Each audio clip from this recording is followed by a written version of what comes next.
Magandang araw mga idol. Ito Toyota Fortuner. Ay ano, sa 40k mileage pa lang pero 11 years na rin po kasi kaya lilinisin natin yung EGR tsaka intake manifold. Dito makikita natin malinis pa siya. Yung ating throttle body. Pero titignan natin yung pinakalob ano po. Ay mga paps, natanggalan nga natin yung EGR. Ayan o.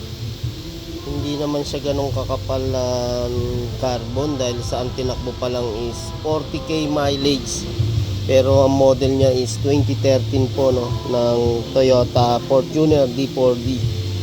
Kaya sa mga ganong tinakbo 40, hindi pa naman ganon talaga kakapal ang carbon natin sa ganyan. Pwede pang hindi pa linisan kung gusto niyo naman po. Ayan, ano dito, ayan, medyo sakto carbon. Ayan. Pero hindi naman din ganun kakapal. Ayan, tapos yung pipe natin no, talagang carbon sa carbon, manipis lang din naman po. Sa throttle natin, throttle body natin talagang walang dumi oh. Ayan. Ito po, kaya lang natin nilinis dahil kagustuhan din. Okay mga paps, yan na yung dumi natin sa intake manifold ano, sa Fortuner D4D. Kaya sa mga 40k mileage pa lang to 50, hindi pa naman ganun kadumi. Ayan, may mga carbon din lang po. Kaya pwede nyo paabutin talaga ng 80 to 100 bago nyo palinisan. Sa yun lang sa may mga gusto.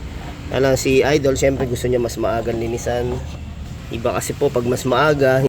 Ay mga paps, so bali nilinisan muna natin ng kerosene no. Tapos pampalinis talaga natin degreaser. Okay. Okay, yan no. Tanggal na yung mga carbon. Tapos sa combustion yan, kahit pa paano may mga carbon pa rin, lilinisin na po natin no.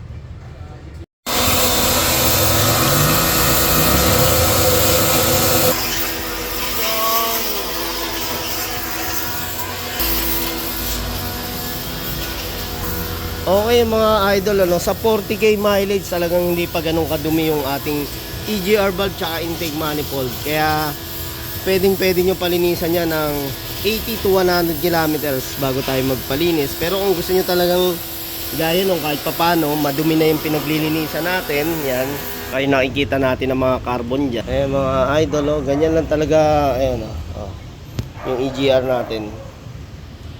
Okay.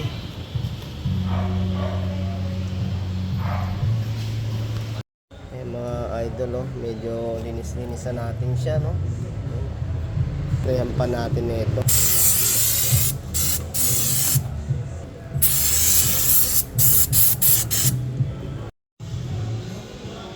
Okay, linis na mga boss oh. Sige. Yun, linis na. Mga paps, kinakabit na natin itong ating intake manifold. Ayan oh. Huwag natin kalimutan yung pinaka-gasket. Mga idol, dito natambak yung ating carbon na ito sa papuntang EGR. Ayun, dami. Ayan yung ating EGR. No? Gamitan na yung pare steel brass. Ayun mga idol, minsan nga talagang sa ating EGR, minsan hindi napupunta rin yung mga carbon. Kumbaga napipigilan na rin ito mga ating pipe. Kaya ito yung talagang kinukuskas natin ngayon na mas madumi. Ano? Yan, nasa loob yung mga pinaka-carbon ito. Ayan. Yan, ganyan nakakapal yung nakuha natin dito. Dami pa rin oh. Kaya kung gusto nyo po palinisan, gaya nito 40k mileage, hindi naman ganun kadumi yung EGR valve tsaka intake manifold. Yun lang, merong portion na mga pipes na dun namuho yung mga carbon nito. Kaya yun yung talagang kinukutot natin ngayon mga idol no?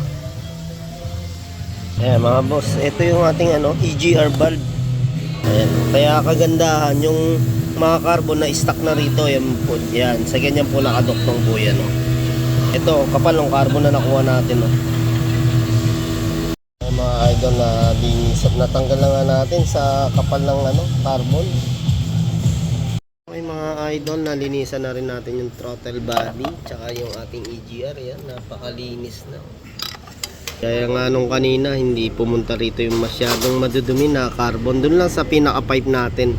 Ayan yung ating pipe na sobrang dumi. Ito, yan. Diyan nag-stack yung mga carbon nya. Tsaka to sa pipe. Kaya nang nalinisan natin, malaking tulong na rin po, no? Hindi na siya kahit papaano makakabawas din sa konsumo ng fuel natin kung ito man ay lumalakas dahil nga sa carbon na bumabara. Gayon man, hindi naman ganun talaga kadumi sa EGR. Kaya pwede natin sa linisan talaga mga 60, 80 yan, pataas. Ito kay boss kasi 40k mileage pa lang po. Okay, bale ito D4D, may intercooler, kaya isa na rin sa nililinisan natin. Dito lang, no, sa labas lang mga paps. Spray natin ng degreaser tsaka tubig. Yan.